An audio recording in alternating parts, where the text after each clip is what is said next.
तो चलिए हम कुछ बेसिक प्रॉब्लम्स को शुरू करते हैं जो कि बेस्ड है पिछले दिनों के कॉन्सेप्ट पे, यानी कि ये 3 फॉर्मूला पे ये सवाल बनेगा। पहला k equals to del Y by del I, ठीक है। दूसरा k equals to 1/1 minus MPC, और तीसरा k equals to 1/1 by MPS। ये 3 तरह का कॉन्सेप्ट मैंने उस दिन डिस्कस किया था। यही तीनों रिलेशन हमने पढ़ाया था। एक बार मैं फिर से आपको रिवाइज कर देता हूँ, थोड़ा सा एक क्विक रिवीजन दे देता हूँ कि k क्या है। तो here k means investment multiplier. ये होता क्या है, तो जब हम एडिशनल इन्वेस्टमेंट करते हैं तो एडिशनल इन्वेस्टमेंट करने से एडिशनल इनकम का जनरेशन होता है, और वह एडिशनल इनकम इन्वेस्टमेंट से कई गुना अधिक होता है।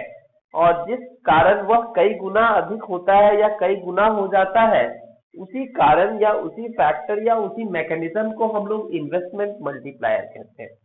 देन आफ्टर हमने के और दो कॉन्सेप्ट एमपीसी और एमपीएस के साथ दोनों को रिलेट किया था। तो हमने पाया क्या था कि के एंड एमपीसी एक दूसरे के साथ पॉजिटिवली रिलेटेड थे। के एंड एमपीसी एक दूसरे के साथ पॉजिटिवली रिलेटेड थे, और के और एमपीएस एक दूसरे के साथ निगेटिवली रिलेटेड थे, यानी कि निगेटिव रिलेशन था। पॉजिटिव रिलेशन का मतलब है higher the value of MPC, यानी कि जितना ज्यादा एमपीसी अधिक होगा उतना ही ज्यादा के का वैल्यू अधिक होगा। और निगेटिव रिलेशन का मतलब हुआ कि जितना ज्यादा एमपीएस का वैल्यू अधिक होगा उतना ही के का वैल्यू कम होगा। सामान्य भाषा में बात करें तो लोग अपने बढ़े हुए इनकम का जितना ज्यादा कंजप्शन करेंगे, इनकम का जनरेशन उतना ही अधिक होगा, जो पहला रिलेशन है। और दूसरा, लोग अपने बढ़े हुए इनकम का जितना कम से कम या जितना अधिक से अधिक बचाएंगे उतना ही कम इनकम का जनरेशन होगा। ठीक है, अगर ज्यादा बचाओगे तो इनकम का जनरेशन कम होगा, और कम बचाओगे तो इनकम का जनरेशन ज्यादा होगा। ठीक है, अब ये इंडिविजुअल्स के लिए वो चीज नहीं है, क्योंकि इकोनॉमी में जितना ज्यादा पैसा रन करता है उतना ही ज्यादा इनकम का जनरेशन होता है। तो इन्हीं 3 प्रिंसिपल्स पे, इन्हीं 3 कॉन्सेप्ट पे हमारा ये पूरा का पूरा डीलिंग है। इसी पे कुछ हम सवाल सॉल्व करेंगे, तो बड़े ध्यान से समझिएगा।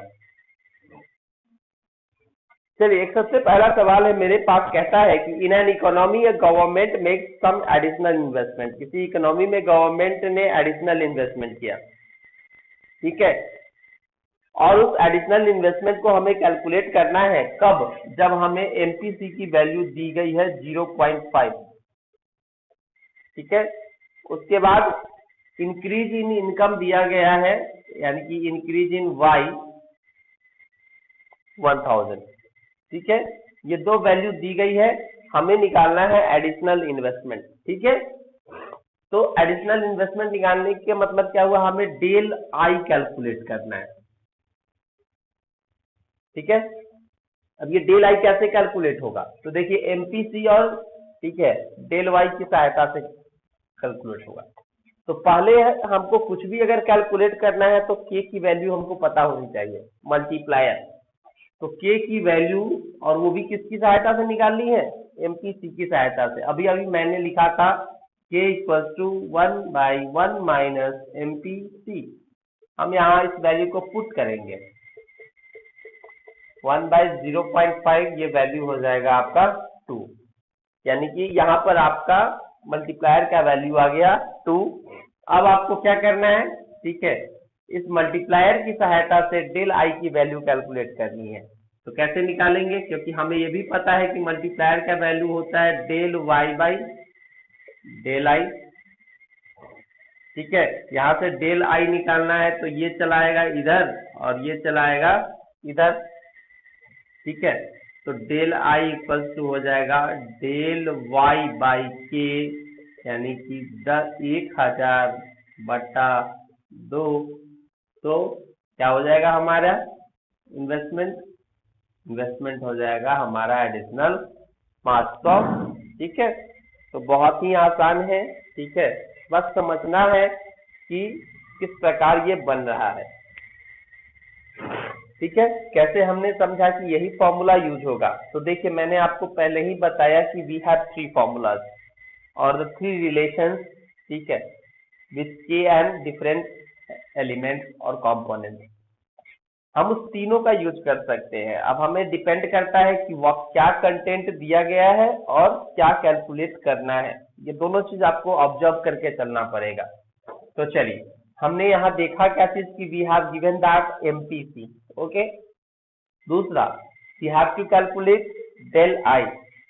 तो फर्स्ट ऑफ ऑल हमने क्या किया, एमपीसी के रिलेशन वाला फॉर्मूला ढूंढा। चलिए, पहला फॉर्मूला हमको यहाँ से मिल गया एमपीसी के रिलेशन का। उसकी सहायता से हमने जो भी वैल्यू निकलना था वो निकाल लिया, यानी कि एक रेफरेंस। और फिर हम उस रेफरेंस की सहायता से अब वह देखेंगे कि किस फॉर्मूला में, ठीक है, वह चीज है जो हमें निकालना है। तो हमारे पास एक ही फॉर्मूला है, K equals to del Y by del I, जिसमें हमें डेल आई दिया गया है या डेल आई हमें कैलकुलेट करना है। तो इस तरीके से जब आप किसी प्रॉब्लम को देखेंगे तो शायद ही कोई ऐसा प्रॉब्लम होगा जो सॉल्व नहीं होगा। ओके, चलिए नेक्स्ट हम एक और सवाल सॉल्व करते हैं। नेक्स्ट क्वेश्चन कहता है कि एमपीसी की वैल्यू दी गई है। अगले सवाल में एमपीसी की वैल्यू 0.75 दी गई है और कहता है कि how much additional investment is required to increase income by 600। ठीक है, यहां भी वही चीज हमें निकालना है कि एडिशनल इन्वेस्टमेंट कितना किया जाए कि आपका क्या हो जाए, इनकम 600 से बढ़ जाए, यानी कि डेल वाई 600 से बढ़ जाए। कितना एडिशनल इन्वेस्टमेंट हो कि आपका इनकम 600 से बढ़ जाए। ठीक है, हमें के की वैल्यू भी पता करनी है। तो जरा सा पिछले सवाल को और इस सवाल को जरा सा रिलेट कीजिए। पिछले सवाल में भी एमपीसी दिया गया था। पिछले सवाल में डेल वाई दिया गया था। पिछले सवाल में निकालना क्या था, डेल आई निकालना था, इसमें भी निकालना है। इस सवाल में एक एक्स्ट्रा चीज कह रहा है के इक्वल्स टू क्या होगा। तो पिछले सवाल में के कह नहीं रहा था लेकिन हमने निकाला था। ठीक है, तो इस तरीके से आप इस सवाल को देखोगे तो ये सवाल भी क्या है, बिल्कुल पिछले सवाल की तरह ही है, बस थोड़ा सा इसका वर्ड का टोन चेंज कर दिया। ठीक है, थोड़ा सा मीनिंग अलग कर दिया, सवाल एक नया बन गया। तो घबराने की जरूरत नहीं है, सवाल ऐसे ही होते हैं, सवाल का शब्द सिर्फ बदला जाता है। ठीक है, सोचने का नजरिया बदलना जरूरी नहीं है। चलिए, तो इस सवाल को आप लोग बना लीजिएगा। ठीक है, मैं अगले सवाल की तरफ चलता हूं। अगला सवाल कहता है कि एमपीसी हमें कैलकुलेट करना है। ठीक है, जबकि हमें पता है कि मल्टीप्लायर की वैल्यू दी गई है 1। What will be the value of MPC when investment multiplier equals to 1? What will be the value of MPC when investment multiplier equals to 1? तो यहाँ सीधा डायरेक्ट सवाल कह रहा है, तो हम वह फॉर्मूला ढूंढेंगे जिसमें क्या हो, इन्वेस्टमेंट मल्टीप्लायर और के बीच का कोई रिलेशन है। तो एक ही फॉर्मूला है, K equals to 1/1 minus MPC. Clear? Now we have given that K equals to 1, तो हम यहाँ क्या करेंगे, के की वैल्यू को पुट कर देंगे और यहाँ 1/1 माइनस एमपीसी। क्लियर? चलिए, अब हम क्या करेंगे, इसको क्रॉस मल्टीप्लाई करेंगे। ठीक है, तो ये क्रॉस मल्टीप्लाई 1 से मल्टीप्लाई अगर 1 माइनस एमपीसी में करेंगे तो ये 1 माइनस एमपीसी इक्वल्स टू 1। ये एमपीसी इधर माइनस में इधर आएगा तो प्लस में, और ये 1 इधर आएगा तो क्या हो जाएगा, माइनस में हो जाएगा। तो 1 minus 1 equals to MPC. 1 minus 1 equals to MPC. Finally MPC की वैल्यू क्या आ गई, 0। एमपीसी की वैल्यू क्या आ गई, 0। तो ध्यान रखिएगा, ये थोड़ा ट्रिकी सवाल है। अभी हम 2 सवाल बताएंगे जो ट्रिकी सवाल है। ऐसे सवाल एमसीक्यू में पूछे जाते हैं। ऐसे सवाल जनरली एमसीक्यू में पूछे जाते हैं और आप अल्लुल जलूल कुछ भी ऑप्शन दे देते हो। ठीक है, ध्यान से समझिए क्या कह रहा है सवाल। सवाल कह रहा है कि what will be the value of what will be the value of MPC when investment multiplier equals to 1। तो हमने लिखा k equals to 1/1 minus MPC. ठीक है, उसको आपस में हमने सॉल्व किया। सॉल्व करते हुए हमारे पास फाइनली एमपीसी की वैल्यू 0 हो गई। यानी कि इससे यह सवाल याद भी रहा जा सकता है कि जब भी k की वैल्यू 1 होगी तो एमपीसी की वैल्यू कितनी होगी। ठीक है, एमपीसी की वैल्यू 0 होगी। अच्छा ये बताइए, सपोज कीजिए ये सवाल थोड़ा सा मैं बदल दूं, इस सवाल में कर दूं क्या कि एमपीसी न निकालकर एमपीएस निकालना है। तो देखते हैं क्या बदलाव आता है। ठीक है, अब हम एमपीएस वाला फॉर्मूला यूज करते हैं। तो k इक्वल टू होता है 1 बाई एमपीएस। ठीक है, k equal to 1 by MPS. MPS की वैल्यू क्या आ गई, 1 आ गई। ठीक है, तो देखिए सवाल थोड़ा सा बदल गया तो आंसर बदल गया कि जब k इक्वल टू 1 होगा यानी कि मल्टीप्लायर की वैल्यू 1 होगी तो एमपीएस की वैल्यू क्या होगी, 1 होगी, और एमपीसी की वैल्यू क्या होगी, 0 होगी। अगर इसको थोड़ा सा रिवर्स कर दिया जाए कि जब एमपीसी की वैल्यू 0 होगी तो मल्टीप्लायर की वैल्यू 1 होगी। जब एमपीसी की वैल्यू क्या होगी, 0 होगी, तो मल्टीप्लायर की वैल्यू क्या होगी, 1 होगी। और जब एमपीएस की वैल्यू 1 होगी तो भी मल्टीप्लायर की वैल्यू 1 होगी। तो एक सवाल से 3-4 कॉन्सेप्ट हम डिराइव कर लिए। ठीक है, एक सवाल से हमने 3-4 कॉन्सेप्ट को डिराइव किया। डिपेंड करता है आप कितना डिराइव करते हो, आप कितने तरीकों से उसको, इवन सवाल में भी थ्योरी है। किसी न्यूमेरिकल प्रॉब्लम से भी आप वहां से थ्योरेटिकल कॉन्सेप्ट को डिराइव करके निकाल सकते हैं। ठीक है, तो ये रहा आपका एक और सवाल। एक और हम ऐसा ही सवाल बताते हैं जो थोड़ा सा ट्विस्ट है। एक सवाल कहता है कि मल्टीप्लायर की वैल्यू क्या होगी जब एमपीसी बराबर एमपीएस होगा। What will be the value of multiplier when MPC equals to MPS. ठीक है, ये सवाल अगर दे दे तो फिर कैसे आप निकालोगे। तो जरा सा इसको भी हमें देखना है कि क्या होगा जब एमपीसी और एमपीएस बराबर होगा। चलिए, तो हमें पता है सिंस एमपीसी और एमपीएस एक दूसरे के दोस्त हैं। ठीक है, और ये दोस्त मिलकर एक दूसरे को पूरा कर देते हैं यानी कि 1 हो जाते हैं।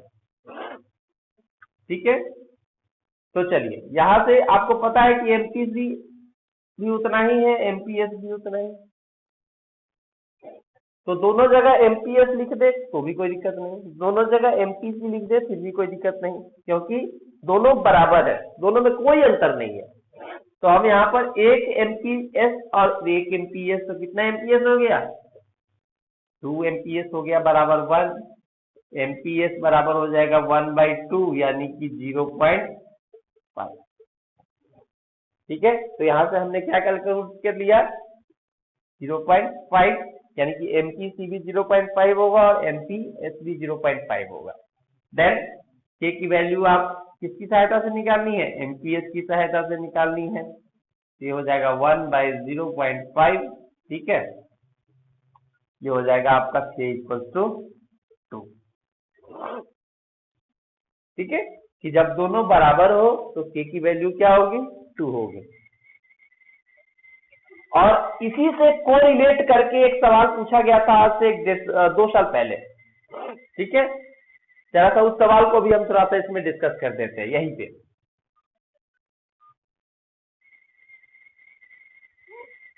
सवाल था कि जब when MPC is greater than MPS,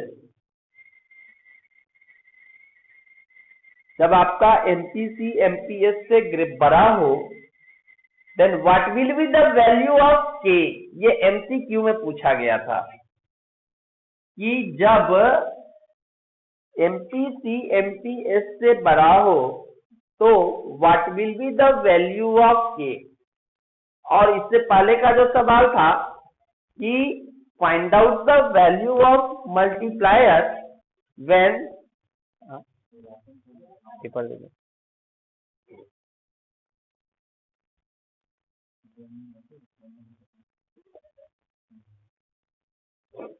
तो उस कंडीशन में जब हमने देखा था तो वहां हमें K की वैल्यू 2 आई, यानी कि जब दोनों बराबर होंगे तो K का वैल्यू क्या आएगा, 2 आएगा।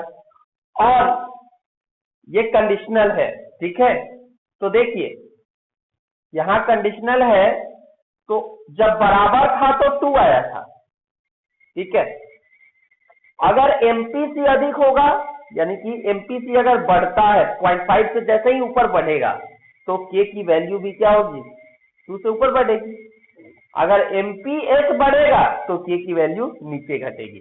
तो यहां से देखिए बिना सॉल्व किए हुए इस सवाल को बना सकते हैं कि अगर MPC बड़ा होगा MPS से तो K की वैल्यू 2 से अधिक होगी। अगर MPS बड़ा होगा MPC से तो K की वैल्यू 2 से कम होगी, 2 से कम होगी। अब आप कह रहे हो कि सर ये कैसे आप सॉल्व कर दिए, ठीक है।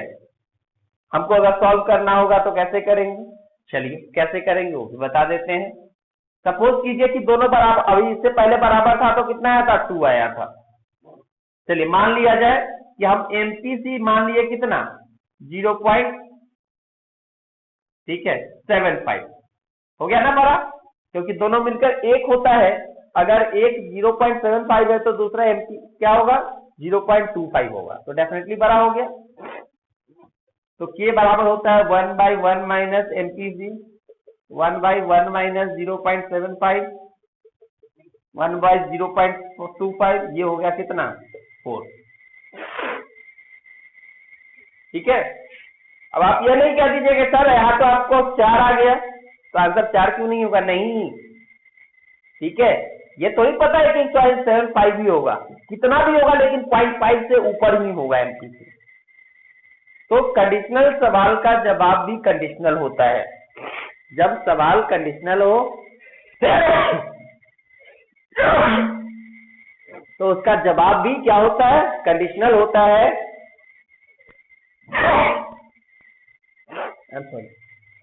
तो यहां सवाल है कंडीशनल।